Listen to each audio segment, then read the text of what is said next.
आदाब, नमस्कार। मैं वसीम अख्तर और आप देख रहे हैं द लीडर हिंदी। यूपी की जिला बरेली में नकली दवाओं की खेप पकड़े जाने के बाद खलबली मच गई है। करीब 6 लाख की दवाएं हाथ आने के बाद 16 फर्मों पर चेकिंग की गई। दवाओं की बिक्री रोक दी गई है। 44 बीघा जमीन को लेकर 2 गुटों में 40 राउंड फायरिंग से सनसनी फैल गई। 5 लोग घायल हुए, 6 लोगों को पुलिस ने गिरफ्तार कर लिया है। इस बड़े मामले में एसएसपी अनुराग आर्य ने दरोगा समेत 2 को सस्पेंड कर दिया है। एडीजी जोन ने मीटिंग करके अफसरों को तमाम प्रभावी निर्देश जारी किए हैं। मशहूर अभिनेत्री दिशा पाटनी के घर फायरिंग करने वाले बदमाश अभी पुलिस पकड़ से दूर हैं। तफ्तीश जारी है। खबरें और भी हैं, आइए आपको सभी की तफसील बताते हैं। पकड़ ली गई नकली दवाओं की बड़ी खेप। औषधि विभाग की टीम ने बड़ी सफलता हासिल की है। आगरा से मंगाई गई नकली दवाओं की बड़ी खेप पकड़ ली है। हैप्पी मेडिकोज से दवाओं का बड़ा जखीरा बरामद हुआ है। इसके जरिए मोटा मुनाफा कमाने और मरीजों की सेहत से खिलवाड़ की तैयारी थी। करीब 5,50,000 रुपए की संदिग्ध दवाएं जब्त कर ली गई हैं। 9 नमूने जांच के लिए लखनऊ स्थित प्रयोगशाला में भेजे गए हैं। सहायक आयुक्त औषधि संदीप कुमार ने बताया कि 2 सितंबर को रात में सूचना मिली कि हैप्पी मेडिकोज का संचालक सुनील कुमार बाबा ट्रांसपोर्ट के जरिए दवाओं की खेप आगरा भेजने वाला है। इस पर 3 सितंबर को सुबह 9 बजे ही टीमें लगा दी गई थी। 16 फर्मों की जांच की गई है। सभी के प्रतिष्ठान से संदिग्ध दवाएं बरामद हुई हैं। दवाओं को सूचीबद्ध करने के बाद उन्हें जब्त कर लिया गया है। बिक्री प्रतिबंधित कर दी गई है। 40 राउंड फायरिंग में दरोगा और हेड कांस्टेबल निलंबित। अलीगंज के गांव राजपुर कला में जमीन के विवाद में 2 पक्षों के बीच 40 राउंड फायरिंग हुई। इससे गांव में दहशत फैल गई। फायरिंग में दोनों पक्षों के 5 लोग घायल हुए हैं। दोनों पक्षों में करीब 44 बीघा जमीन को लेकर विवाद चल रहा है। इसी जमीन को जोतने की कोशिश पर वो आमने सामने आ गए। पुलिस ने एक पक्ष से 14 और दूसरे पक्ष की तरफ से 9 लोगों पर मुकदमा दर्ज किया है। दोनों पक्षों के 6 लोगों को गिरफ्तार करने के बाद उनसे नाजायज असला बरामद कर लिया है। एक पक्ष प्रिमांशु यादव और दूसरा धर्मवीर का है। एसएसपी अनुराग आर्य ने फायरिंग की घटना पर संज्ञान लेते हुए हल्का प्रभारी मनोज कुमार और हेड कांस्टेबल शाहनवाज को निलंबित कर दिया है, इसलिए कि उनके स्तर से दोनों पक्षों पर निरोधात्मक कार्रवाई नहीं की गई। दिशा पाटनी के घर एसपी सिटी की घंटों पड़ताल। पुलिस पूरी संजीदगी के साथ सिने तारीख दिशा पाटनी के घर फायरिंग करके भागने वाले शूटर को पकड़ने की कोशिश में लगी है। एसएसपी अनुराग आर्य के निर्देश पर 60 टीमें अपने अपने तौर पर वर्क कर रही हैं। एसपी सिटी मानुष पारिक की अगुवाई वाली टीम ने दिशा पाटनी के घर पहुंचकर उनके पिता रिटायर्ड सीओ जगदीश पाटनी से बात की। इस बीच सिविल लाइन्स में चौपला क्रॉसिंग के पास उस कॉलोनी जिसमें कि दिशा पाटनी का घर है, वहां गेट लगने का काम आज भी जारी रहा। एडीजी जोन के वीडियो कॉन्फ्रेंसिंग के जरिए जरूरी निर्देश। अपर पुलिस महानिदेशक रमित शर्मा ने जोन के अधिकारियों के साथ कार्यालय में बैठकर वीडियो कॉन्फ्रेंसिंग के माध्यम से एक अहम मीटिंग की। त्योहारों पर कानून व्यवस्था, महिला सुरक्षा और IGRS के प्रभावी क्रियान्वयन को लेकर निर्देश जारी किए। 17 बिंदुओं पर कार्रवाई सुनिश्चित करने के लिए कहा है। महिला सुरक्षा को लेकर विशेष जोर दिया है। इसके लिए विशेष दल, पिंक बूथ, हेल्प डेस्क तत्काल सक्रिय कर दिया जाए, नियमित गश्त की जाए और बीट पुलिसिंग को सशक्त बनाया जाए। बैठक के बाद अफसर दिए गए निर्देशों पर फील्ड में एक्टिव दिखाई दिए। 3 चोरी की बाइकों के साथ 4 गिरफ्तार। बिथरी चैनपुर पुलिस ने मेहतरपुर करोड़ से 4 अभियुक्तों को गिरफ्तार करके उनसे चोरी की 3 बाइक बरामद की हैं। इंस्पेक्टर चंद्रप्रकाश शुक्ल ने बताया कि बाइक चोरों के नाम वीरपाल सागर, कासिव, अमित सिंह और हनी हैं। इनमें 3 भुता और 1 बिथरी चैनपुर का रहने वाला है। तीनों बेहद शातिराना तरीके से बाइक उठाते हैं। एक रेकी करता है, 2 मोटरसाइकिल का ताला तोड़ते हैं और चौथा बाइक लेकर निकल जाता। 2 बाइक नरियावल बाजार और तीसरी फरीदपुर में रामलीला मैदान से चोरी की थी।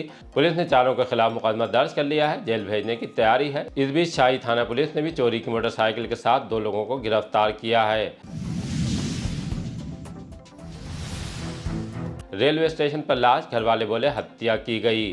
थाना सिबीगंज के पस्तौर गांव में सुबह के वक्त टहलने के लिए निकले 70 साल के सियाराम की मौत हो गई। उनकी लाश रेलवे स्टेशन के पास से मिली है। पुलिस का कहना है कि ट्रेन से कटने की बात सामने आई है। घरवालों ने शक जताया कि हत्या की गई है।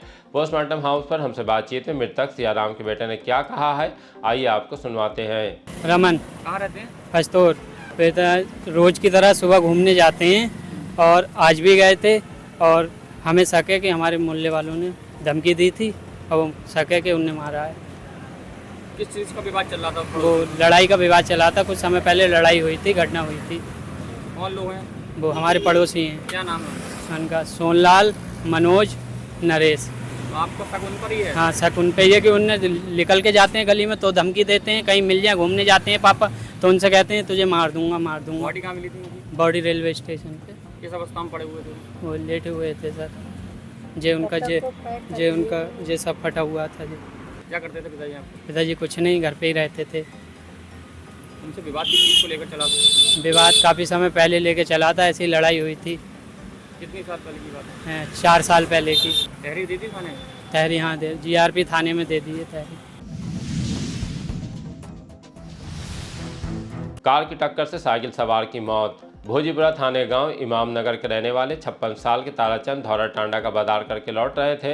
उन्हें एक तेज रफ्तार कार ने टक्कर मार दी। हादसे के बाद इकट्ठा भीड़ ने कार चालक को पकड़ लिया, उसे पुलिस के हवाले कर दिया। ताराचंद को अस्पताल में भर्ती कराया गया था, जहां इलाज के दौरान उनकी मौत हो गई। महिपाल सिंह, मिले इमाम नगर। ताराचंद हमारे भतीजे हैं। ये धौरा की बाजार से लौट के आ रहे थे। 7:10 ऊपर आ रहे थे। किसी अज्ञात वाहन ने इनकी टक्कर मार दी। धौरा के समीप जो है मोटरसाइकिल एजेंसी के पास में सूचना आई, तुरंत जो है SRMS भोजीपुरा में एडमिट करा दिया गया। इसके बाद दिल्ली भी ले गए, लेकिन हॉस्पिटल के लोगों ने हाथ खड़े कर दिए। कल 13 तारीख को वो एक्सपायर कर गए। 10 तारीख को जी साइकिल से। आमिना को ले गया दूसरे संप्रदाय का युवक। कैंट थाने गांव से आमिना नाम की एक लड़की को दूसरे संप्रदाय का युवक बेला फुसलाकर ले गया। रात में करीब 2 बजे लड़की सोने चांदी के जेवर और 50,000 की नकदी भी ले गई है। लड़की के पिता का कहना है कि उनकी बेटी नाबालिग है। जब इसे लेकर शिवम के घर वालों से शिकायत की तो लड़ने पर आमादा हो गए, धमकी भी दे रहे हैं। मिनी बाईपास पर महिला की दुकान में तोड़फोड़। थाना किला के इलाके मिनी बाईपास पर दबंगों ने बीड़ी सिगरेट का खोखा लगाने वाली महिला से मारपीट की। घटना उधार देने से मना करने पर अंजाम दी गई है। महिला का कहना है कि एक तो पैसे नहीं दिए, ऊपर से स्कॉर्पियो सवारों ने मारपीट की, खोखे में तोड़फोड़ कर गए। कैसे करके लड़ाई हुई है? उनका उधार मांग रहा था, उधार नहीं दिए थे। स्कॉर्पियो में 3 थे, 2 ने मारा था उतर के और चाकू से हाथ काट के पैसे 4-5 हजार गले में थे, वो भी निकाल के ले गया। क्या नाम है? सुनील नाम खनक माफिया रोटे का।